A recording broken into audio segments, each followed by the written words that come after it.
I'll leave the kid with you, take care. I wondered what he meant by that when Asher blurted out something outrageous. It seems he's been living with his affair partner, taking advantage of our current separation. At the time my mother passed away, he wanted to cut ties with me and marry his affair partner. Indeed, living separated is almost treated as equivalent to divorce. I couldn't care less and hung up the phone. 3 days later, I had 23 missed calls from Asher on my smartphone. Thinking it wouldn't be anything worthwhile, I didn't respond and blocked his number. But Asher was persistent. He even messaged me on social media, which he usually doesn't use.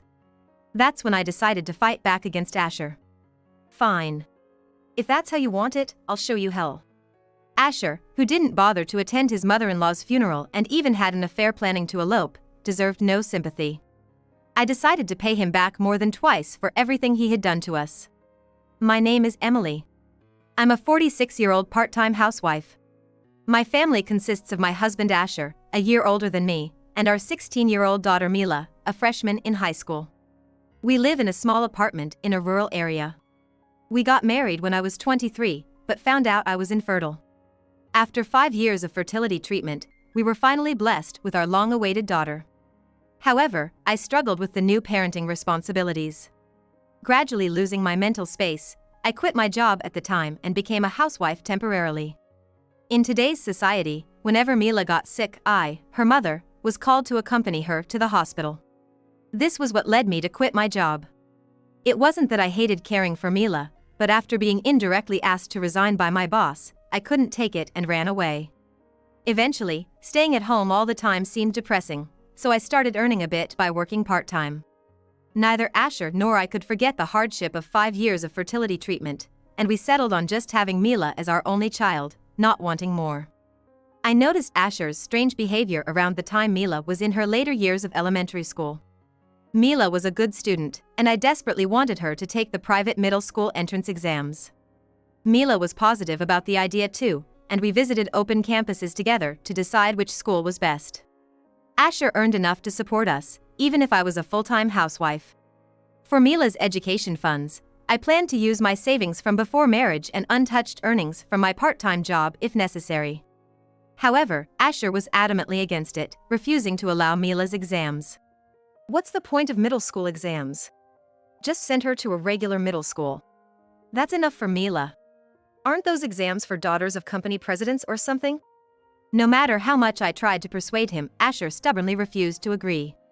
Finally losing my patience, I told Mila, "You can take the exams. Your mom wants to support what you want to do. You should study for the exams without worrying about anything." However, Mila shook her head with an apologetic look. Mila probably hated seeing her parents argue over her future. That's when I first realized it wasn't right to expose our child to such sights. We shouldn't expose our children to this kind of behavior. For Mila's sake, I decided to be extra careful not to get into intense arguments with Asher. This was the start of walking on eggshells around Asher. But the more I tried to be considerate, the more sensitive I became, and even trivial things led to minor arguments.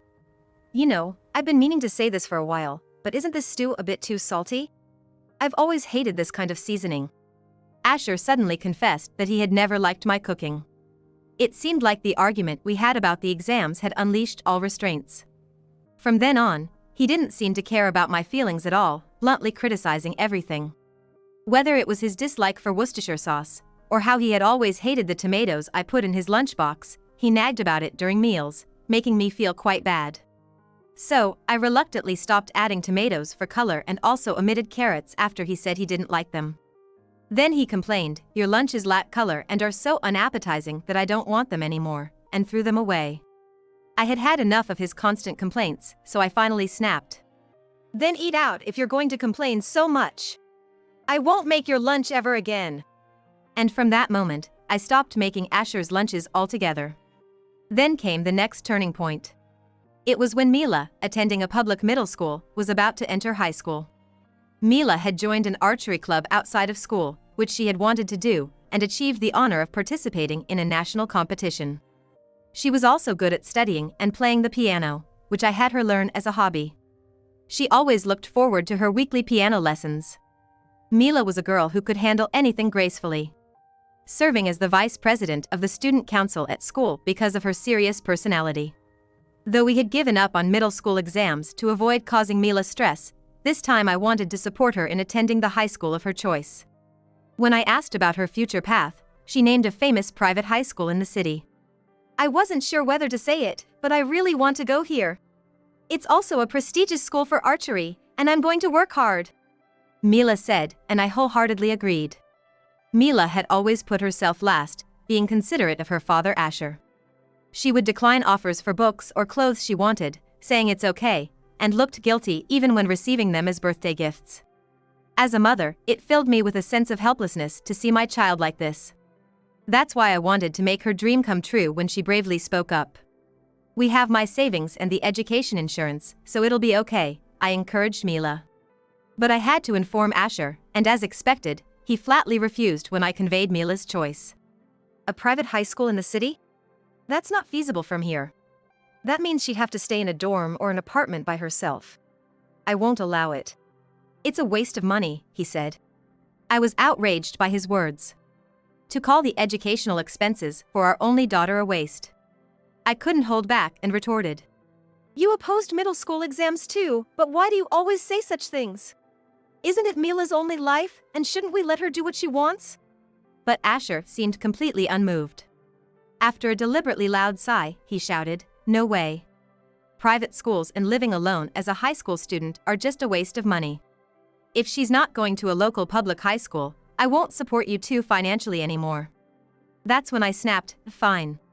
Then we'll do as we please. And you have no right to complain. I reassured Mila, Mom will take care of it. You should apply to the high school you want to attend. You don't need to compromise this time. Okay? Do what you feel is right, giving her encouragement once again. However, Mila looked worried and hesitated, saying, But.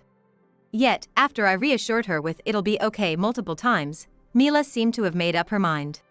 Then, in the spring of the following year, Mila successfully got into her first choice high school. Mom, I did it! Mila reported with a beaming smile when she returned from school. No parent wouldn't be thrilled to see their child's high school application go well. I cooked her favorite meals and praised Mila a lot. Acknowledging there must have been tough times, I commended her for doing so well. However, Asher, refusing to celebrate, said something terrible. As promised, from now on, you take care of Mila and yourself. I won't contribute financially to the household at all. He coldly stated this and truly stopped contributing to living expenses. Mila was about to enter a high school dormitory.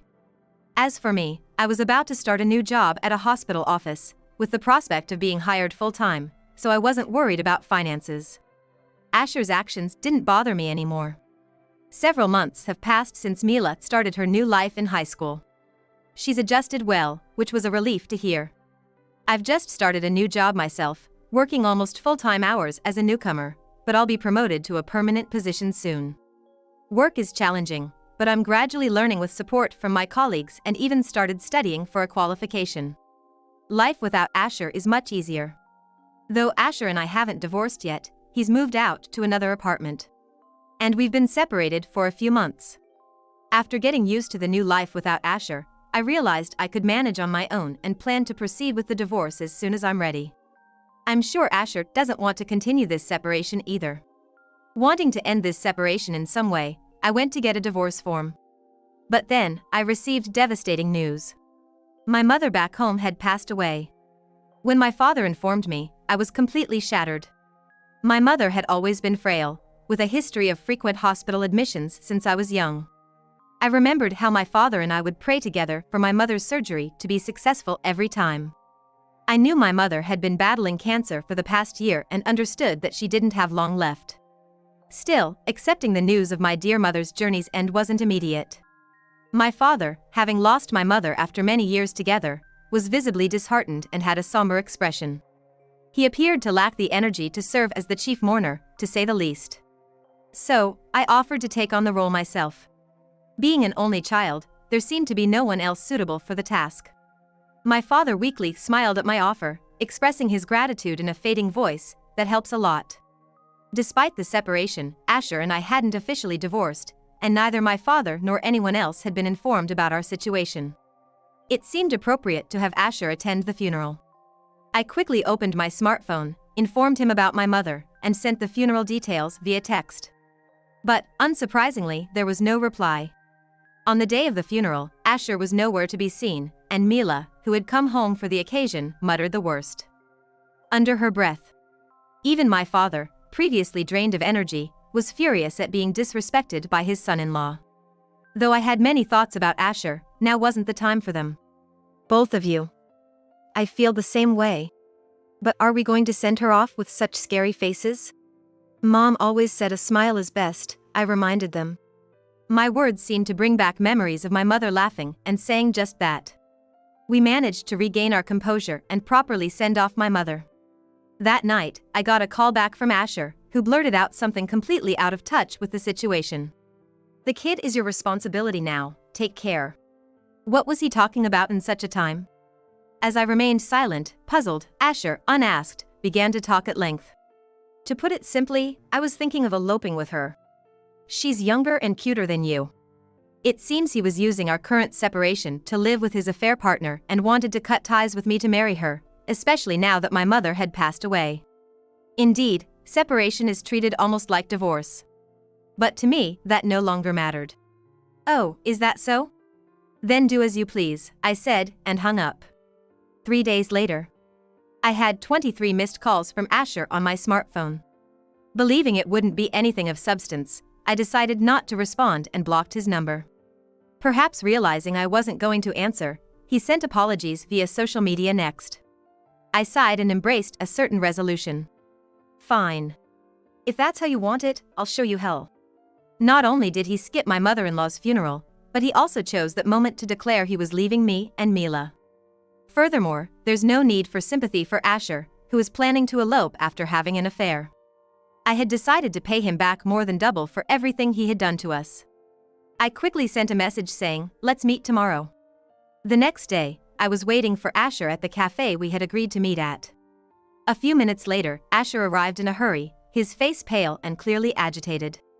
I had nothing to say to him, so I just silently stared, perhaps even glared at him unwittingly. Thinking I had nothing to say to him, I remained silent, just staring at Asher's face. Actually, I think I was glaring at him unconsciously. Intimidated by my uncharacteristically blatant demeanor, Asher slowly began to speak. I truly regret not being able to attend your mother's funeral. But there's a reason for it.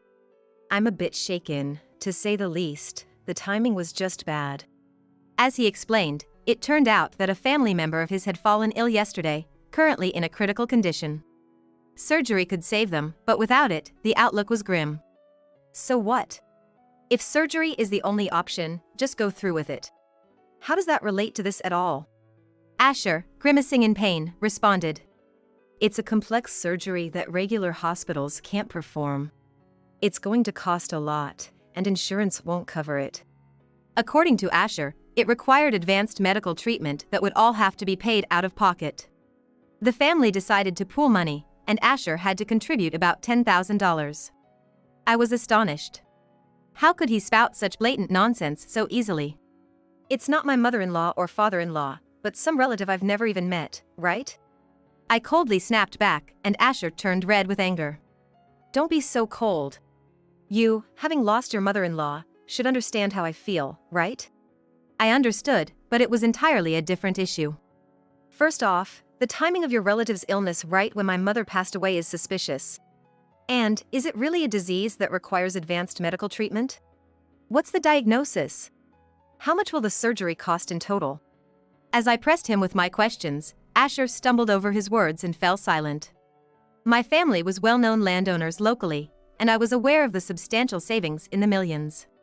Even if Asher didn't know the details, he understood that my family was affluent, so I assumed he was after the inheritance. Even if his relative truly needed a significant amount of money for an illness, I couldn't trust Asher based on his past actions. I let out an exaggerated sigh and said, "The only thing between you and me is divorce, then custody and property division, that's it." Asher then desperately cried out, "Wait. I won't ever make you sad again, please reconsider."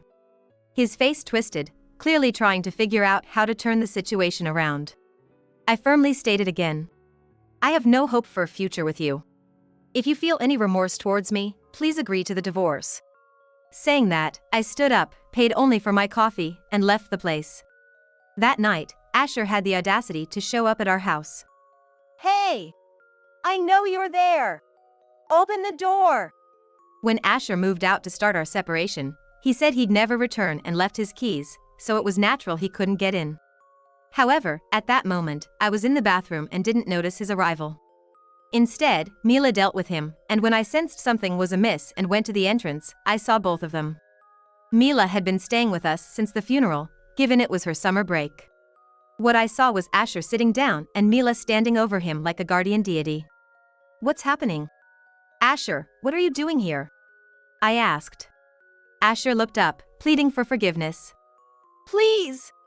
I beg you, just $10,000 as an advance on the property division. I thought he had come to apologize, but he was just begging for money. In the end, for Asher, neither Mila's nor my existence mattered at all. I was so frustrated, my body nearly moved on its own, but somehow I managed to hold back. I really wanted to scream and chase him away, but I realized running away forever wasn't an option. For Mila's sake, we needed to resolve this separation soon. After taking a deep breath to calm myself, I said to Asher, "That's irrelevant now. I told you I wouldn't interfere. My family and I handled my mother's funeral, and you had no part in it. So, I see no need to take care of a relative of yours I've never even met." After I countered him like that, Asher seemed to lose his words and fell silent. He probably couldn't utter a sound. Despite any hospital stays or funerals in my family, Asher had always remained detached. Yet, now that he found himself in a pinch, he wanted my help too convenient. Then, realizing he was getting nowhere with me, Asher turned to Mila, pleading. Mila! Talk to your mom for me. From your perspective, my family isn't irrelevant, right? Come on, you're kind. You'd feel bad knowing a relative is sick, right? Asher, usually quiet and less spouting sarcasm, became talkative only in such moments. Moreover, he dared to cling to the daughter he was ready to abandon for his affair partner, without even providing for her high school fees. My head ached. I had endured so much for Mila's sake, but perhaps it would have been better if we had divorced from the start and lived just the two of us. But it was too late for regrets now. I wondered what Mila thought. Perhaps she might be moved by her father's words and try to persuade me. Yet, feeling embarrassed for even considering it for a moment, Mila sternly declared, "Who are you?" Both Asher and I were taken aback by her words. Not rejection, not comforting, but outright denying his existence. Watching Mila's composed face, I felt relieved. I was moved by the sight of my daughter, grown so strong, as she continued without looking at Asher. "Didn't you tell Mom the kid is her problem? You've essentially renounced your parental rights. You're divorcing Mom and going with your affair partner, right?" It seemed Mila had overheard our phone conversation. I had been careful to make sure she couldn't hear, but Mila must have had her own thoughts about her father not attending the funeral. Given the separation, the affair, and him saying he didn't need her, Mila declared that the man was nothing more than a stranger to her, not a father at all. This left Asher deeply wounded, and he froze on the spot, unable to move. Seeing him like this, Mila sighed dramatically and glared at Asher disdainfully. "After all the ways you've interfered with my future, can you not play the father now? To me, my mom is the only parent I have. Someone like you, who didn't even come to my beloved grandmother's funeral, means nothing to me." Asher, who had been crouching motionless for a while, seemed to gradually comprehend Mila's words. He stood up with a face as red as a demon's and stared at Mila, saying, "You ungrateful child. Do you have any idea how much I've sacrificed for you? If you're going to say that much, then give back all the tuition fees I've paid up until middle school." Such an immature response. Where in the world is there a parent who demands tuition fees back when raising a child is a parent's duty? The fact that he was my husband made my skin crawl. Asher, looking like he wanted to say something, approached us. Perhaps sensing fear, Mila stepped back step by step. But then, the sound of a police car siren could be heard, and it stopped in front of our apartment. Asher halted and slowly turned around. There were the neighbors with even more terrifying expressions than Asher. Focused on Asher, I hadn't realized I left the front door wide open. The apartment walls are thin, and it was evening when many people were home. It seems the neighbors, hearing the commotion, had called the police. Realizing the police had come for him, Asher suddenly became flustered, losing his previous bravado. The police officer who stepped out of the car came straight to us to hear the story. The neighbors had reported Asher as a suspicious person. My relationship with the neighbors has always been good. When I mentioned my mother's funeral, they even asked to come and pay their respects. Naturally, they asked about Asher's absence, and I answered honestly. Recently, the neighbors knew they hadn't seen Asher around and had unanimously condemned him after hearing my story. Despite all that, when they suddenly heard a commotion at the entrance, they didn't hesitate to call the police. Asher always said he didn't need neighbors, but at that moment, I was grateful we were on good terms with them. Even though the police generally don't intervene in civil matters, they didn't just leave the scene irresponsibly. Asher desperately tried to clear up the misunderstanding with the police, saying, "No, it's not what it looks like. I'm the head of this household. What's wrong with coming back to my house where my wife and daughter are? Besides, this is just a minor domestic issue, nothing that should trouble the officers." Because he said this with such an innocent look, the onlookers booed him, and the police had to calm them down before asking me if what Asher was saying was true. I answered honestly. "It's embarrassing to say, but we're separated. And it seems he already has someone else, so we were ready for divorce at any time. I've even prepared the divorce papers." The police officer, believing my story, urged Asher to return to his current residence. The neighbors, watching from a distance, radiated a get-out-of-here vibe. Despite wanting to say something, Asher stayed put, to which I said, "This isn't solving anything. When we separated, this house was put in my name, and I've been the one paying the rent, so don't just barge in." Asher was left speechless again. Mila, backing me up, said to the officer, "This man is scary." It seemed that was the last straw. Considering Mila is a minor and should be protected, the police sternly told Asher, "Dad, it's time to go." Faced with adversity, Asher realized resistance was futile and dejectedly left. 2 weeks after Asher's visit, I consulted a lawyer about the situation and decided to seek their help with the divorce. It would have been better if Asher was willing to talk, but given his behavior, it seemed unlikely. The lawyer agreed, confirming my decision was right. Finally, the day came to talk with Asher again. He was downcast, but I didn't hesitate and silently handed him the documents. Asher, puzzled, read through them and was shocked by what he saw. "What? How did you find out about this?" The document outlined a claim for damages against Asher. All of Asher's previous behavior was a complete lie. The only truth was his affair, but he had been persuaded by that woman to stage a drama. If your mother-in-law has passed away, your wife will inherit, right? Just shake her up a bit, and you'll get some money. When faced with a large sum, people tend to want to settle things with money. For our marriage's sake, let's put on a little act. How about trying to get, say, $10,000? The claim that a family member needed advanced medical treatment due to illness was a lie. It was a fabricated scenario created to swindle money from me. At that time, I just couldn't shake off the feeling of discomfort. After the funeral, Asher called me with an air of nonchalance, clearly intending to break up, but then, as soon as dawn broke, he came crying back to me. I suspected there was more to it. Trusting my instincts, right after Asher's call, I secretly hired a detective for a background check. Emboldened by confessing his affair, Asher made no attempt to hide evidence, making gathering proof effortless. His audacity increased after admitting to the affair, as he was captured toasting to our 5th year together with his mistress, revealing that he had been cheating even before our separation, and for over 5 years. Asher, realizing his lies were exposed, began to tremble uncontrollably, dropping the document stack onto the table. His eyes became vacant, and he could only move his mouth silently. After about 5 minutes, he managed to say, "What should I do?" Leaning forward as if I had been waiting for this moment, I stated, "I'll be claiming approximately $30,000 from you for the mental distress you've caused me." The amounts were the maximum that could be individually claimed. Asher started to panic, saying, "I can't pay that amount. It would ruin my life." But I had anticipated this. I proposed, "Then let's settle through property division. However, child support is separate. You'll be paying for all of Mila's expenses, including high school and university fees." Facing Asher's impossible denial, I intensified the pressure. "If you default on the payments, I'll go to court for enforcement. Then, your employer will be notified, and your salary will be garnished." Clearly troubled by this, Asher had no choice but to sign the documents prepared by my lawyer, bringing an end to our long battle. Following this, Asher and I officially divorced, resolving financial matters through a settlement in lieu of alimony. Asher had squandered his savings on his mistress, allowing me to safeguard the savings I had diligently accumulated. This ordeal left Asher penniless upon divorce, a significant blow to him. However, he diligently pays the child support monthly, likely fearing workplace embarrassment. Mila, perhaps as if to spite him, excelled academically and gained admission to a prestigious private university. I can only imagine Asher's face when presented with the tuition bill. Asher was arrested and convicted on charges of marriage fraud.